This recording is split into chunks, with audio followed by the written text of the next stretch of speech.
Hello, my name is Catherine Rose, and I'll be going over the Just Bake case study, reviewing target, service, and stock levels, periodic and continuous inventory management policies, and talk about how Crumble Cookie can learn from the downfall of Just Baked. To get started, I reviewed the best service level for cupcakes. Service level is the probability that no shortages occur between ordering more stock and when it arrives on the shelf, and should range between 70 and 99%. To calculate the service level, I divided the understocking cost by the total of the cost of overstocking plus the cost of understocking, and repeated these steps for both franchise and company-owned. To calculate understocking costs for the franchise, it would be their selling price minus their costs, which equaled $1.50, and then for a company-owned, it was their selling price minus the variable costs, which ended up being $2.25. Now for overstocking for the franchise, it was their cost minus the credit given by Just Bake, which is 50 cents, and then overstocking for company-owned is the variable cost, which is also 50 cents. Now that I have overstocking and understocking values, I can calculate service level for both franchise and company-owned, and it was 75% and 82% respectively. What I see is that the best service level is higher for company-owned than franchises because the higher cost of understocking for company-owned stores. While both high-end and low-end bakeries aim to provide customer satisfaction, their approach to achieving it differs based on the target market's priorities. High-end bakeries emphasize a personalized premium experience, while low-end bakeries prioritize speed, efficiency, and value for money. Looking at service level preferences, upscale bakeries typically aim for a very high service level, around 99%. This means they want to avoid stockouts almost entirely. Their customers expect to find their favorite products available every time they visit, and that consistent availability is crucial to maintaining customer satisfaction and loyalty. On the other hand, low-end bakeries can afford to have a lower service level, sometimes as low as 70 to 90%. Here, occasional stockouts are more acceptable because customers tend to prioritize affordability and quick service over always finding every product in stock. Now I'm going to talk about some industries and their service levels and how they vary. Pharmacies generally aim for a very high service level, around 98 to 99%, which is because customers rely on their medications for health and well-being. If a prescription drug isn't available, the understocking cost isn't just a lost sale. It could mean a serious health risk and customer dissatisfaction, even a potential liability. That said, overstocking comes with challenges. Medications can have expiration dates, and holding too much inventory can lead to waste and compliance issues. That's why pharmacies use precise demand forecasting to maintain availability while minimizing expired stock. General retailers, especially in apparel, electronics, and household goods, often target moderate to high service levels, around 90 to 95%. The understocking causes lost sales and the risk of customers shopping elsewhere, but the overstocking cost can be significant, especially for seasonal or trend-based items that may not need to be discounted heavily if they don't sell. Next, aircraft suppliers operate at an extremely high service level, often above 99.9%. That's because the understocking cost here can be astronomical. If a needed part isn't available, it can ground an aircraft, delay flights, and disrupt the entire airline schedule. The operational and reputational costs far outweigh the expense of holding extra parts. Overstocking costs are high because the parts are expensive and require specialized storage, but these costs are justified to prevent costly downtime. Bookstores often run at a moderate service level, around 85 to 90%. The understocking cost for a single book is relatively low because customers can often order it for a later delivery or find it online. This makes occasional stockouts more acceptable compared to industries where instant availability is critical. Overstocking costs, however, can still be an issue, especially for titles that lose popularity quickly. Unsold books take up valuable shelf space. While returns to publishers may be possible, they still tie up capital and holding costs. Grocery stores vary in their service levels depending on the product type. For staple items, the service level is very high, often 95 to 98%, because customers expect them to be available every time. Stockouts can send shoppers to competitors and damage trust. For perishables, however, the service level might be slightly lower because the overstocking cost is high. Spoiled goods directly eat into profits. For non-perishables, higher service levels are maintained because the holding costs are lower and products last longer. The next calculation was for the periodic review of cake mix. Periodic review is a physical count of items in inventory is made at a fixed interval to decide how much of each item to order. to meet the target stock level. With these values provided, I created calculations for Just Baked, and their review period is weekly. Their lead time is 3 days, giving us an exposure period of 10 days. The exposure period is the time at which an order is reviewed to check for a replenishment, and the elapsed time between placing of an order and actually receiving the goods. For stockout cost, it was the extra labor plus the extra pallet costs, which gave me $600. Holding cost per year is $120, and the cost of overstocking through a single review period was $2.31. This gave me a best service level of 0.996 or 99.6%. This service level is very high and essentially means running out of cake mix will cost significantly more, $600, compared to overstocking of $2.31. Then I looked at the target stock and ordering decisions for cake mix, and we needed to find the target stock level that best matched the cake mix service level. This helps determine the number of pallets to keep on hand that will ensure Just Bake will not run out of stock, and the first result was 5 pallets of cake mix. So with a less than 1% chance that more than 5 or 6 pallets will be demanded, keeping 4 pallets on hand will be sufficient. And to answer the question at the bottom where it says how many pallets should we order given that 2 pallets are on hand, at the next review period we would need 3 additional pallets. There's also continuous review, which means always keep track of inventory and establish a reorder point so that once that is met, stock is immediately replenished. I see that here in the third calculation for eggs, and I started by looking at the economy order quantity, which is the square root of 2 times the demand for eggs times the cost of an egg order divided by holding costs. I converted the annual egg demand and holding costs into daily values, and that gave me an economic order quantity of 48,990 eggs.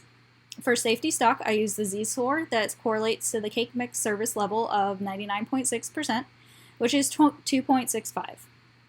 Then I multiplied that by the standard deviation given, which was 400 eggs, and that gave me 1,060.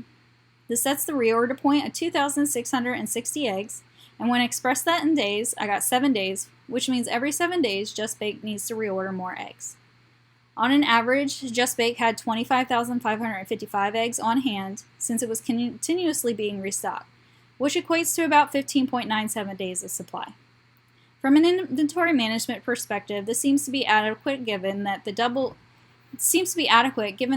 double the reorder point, and it affords time to use up the eggs that come in and avoid waste and stockouts during that lead time, and have a buffer in case there was any kind of supply chain disruption. Now we know that periodic review policies work best when there isn't a need to continuously track inventory, but instead check it on a fixed interval and then decide how much to order. This approach is generally suited for products and industries where demand is relatively stable or predictable between reviews. Stockouts are not catastrophic, and inventory holding costs are not excessively high. Continuous review, on the other hand, tracks inventory in real time and triggers reorders the moment stock reaches a predetermined threshold. It's most efficient when demand is unpredictable, stockouts carry high costs, or products are time-sensitive and critical to operations. Several industries are well suited for periodic review. Pet supplies tend to have steady and predictable consumption patterns with long shelf lives that allow monthly or quarterly restocking. Packaged foods also see stable demand, can be bought in bulk, and store well for long periods, making periodic ordering both practical and cost efficient. In publishing, often following an academic or seasonal schedule, which allows for large production runs and scheduled restocks without urgency.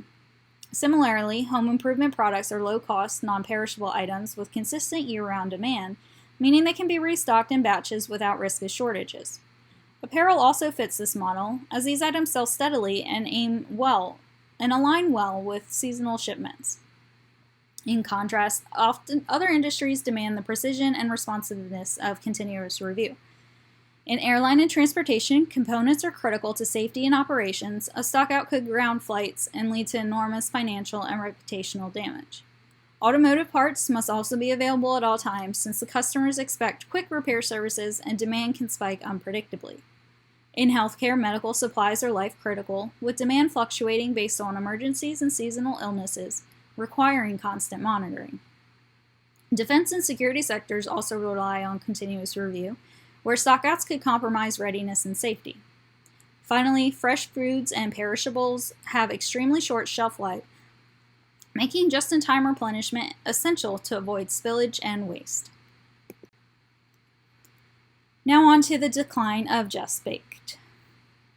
Just Baked was a bakery chain that started small, grew rapidly, and seemed destined to dominate its market. Yet in just a few short years, it went from being a fast-growing regional startup to closing its doors. The immediate explanations point to overexpansion and investor decisions, but the reality goes much deeper. In the baking industry, there are very high overhead costs. Rent, utilities, specialized baking equipment, quality ingredients, and skilled labor all add up quickly. Just Bake's rapid growth increased the fixed costs dramatically before new outlets had time to build a steady customer base and generate consistent revenue. In Just Bake's case, the fixed costs outpaced revenue, creating constant financial strain, which forced them to continue to borrow money from investors who, after failing to be profitable, pulled their investment and left Just Bake financially alone. Add that to the intense competition, bakeries just don't compete with other bakeries. They compete with grocery store bakeries, cafes, even specialty dessert shops. In a crowded market, winning customer attention requires more than just good products. It takes strong marketing and smart positioning. If the marketing isn't reaching the right audience or the brand message isn't clear, it's easy to get lost in the noise. So yes, overexpansion and investor moves have accelerated Just Bake's fall. But the real lesson is that in the food business, success is fragile. It's a balancing act between growth and stability, between operational costs and market share, and when too many of these factors tip in the wrong direction, even a promising brand can crumble. Speaking of crumble, Crumble Cookie can avoid the pitfalls that led to Just Bake's collapse by balancing growth with operational stability. Rapid expansion without solid infrastructure can strain resources and hurt the product quality. So it's crucial that Crumble continues to invest in hiring and retaining skilled staff and maintaining a consistent customer experience. Strong marketing and a social media presence is already a winning strategy for Crumble, and clear brand positioning will continue to help them to stand out. Crumble should also manage overhead costs carefully to avoid overextending financially. By learning from Just Bake's challenges, Crumble Cookie can pursue sustainable growth without sacrificing quality or customer loyalty. Since opening its doors, Crumble has expanded to over 1,000 bakeries, making it the fastest growing cookie company in the U.S. When a company like Crumble Cookie experiences rapid growth, the supply chain becomes the backbone that supports that expansion. However, scaling up quickly brings a host of challenges that, if not managed correctly, can lead to problems similar to what Just Bake faced. So here are some supply chain areas that Crumble Cookie should pay close attention to. First, supplier reliability and capacity are critical. Suppliers must be able to ramp up production and deliveries without compromising quality or timing. If demand suddenly spikes, but suppliers can't keep up, the risk of stockouts that hurt customer satisfaction and sales. Next is inventory management. Rapid expansion means managing inventory across multiple locations, and balancing this is tricky. Overstocking ties up cash and increases storage costs, while understocking leads to lost sales and frustrated customers. Implementing a strong inventory control and visibility is essential. Maintaining consistent quality across all locations is another challenge. Standardizing processes and performing regular quality audits help ensure every customer gets the same product, no matter the store, which is the basis of Crumble Cookie's business model. Demand forecasting also becomes more complicated during rapid growth. Patterns can change quickly, so forecasting models need to be dynamic and continuously updated with fresh data. Finally, strong supplier relationships pay dividends. Working closely with their suppliers will foster flexibility and responsiveness, which are invaluable when navigating the ups and downs of rapid expansion. By proactively addressing these supply chain challenges, Crumble Cookie can continue to scale successfully without falling into the traps that contributed to Just Bake's decline. Thank you.